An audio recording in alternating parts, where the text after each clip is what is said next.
In today's video, I'm going to teach you how to download an entire folder from Google Drive.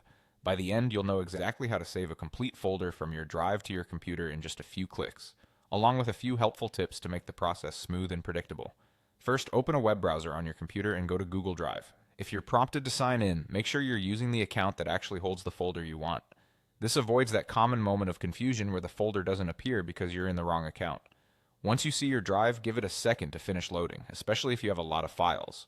Next, find the folder you want to save. You can browse through My Drive if you know where it lives, or use the search bar at the top to quickly jump to it by name. If the folder was shared with you, you might find it under Shared with Me. Take a moment to confirm you're selecting the folder itself and not a single file inside it. The folder icon and name should be highlighted when it's selected. Now right-click the folder. If you're on a trackpad, a two-finger click works on most devices, and on a single-button mouse, you can hold a modifier key if needed. You can also click the three-dot More Actions icon near the top after selecting the folder. Both open the same menu. From that menu, click Download. Google Drive will begin preparing the folder by compressing it into a zip file. You'll see a Preparing Download message. This step can take a little time if the folder is large or contains many subfolders. Be patient and keep the tab open while it processes.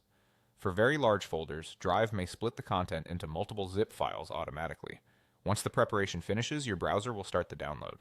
You'll usually see a progress indicator near the top or bottom of the window, and the file will save to your default Downloads folder unless you've chosen a different location. When it's done, you have the entire folder packaged as a zip.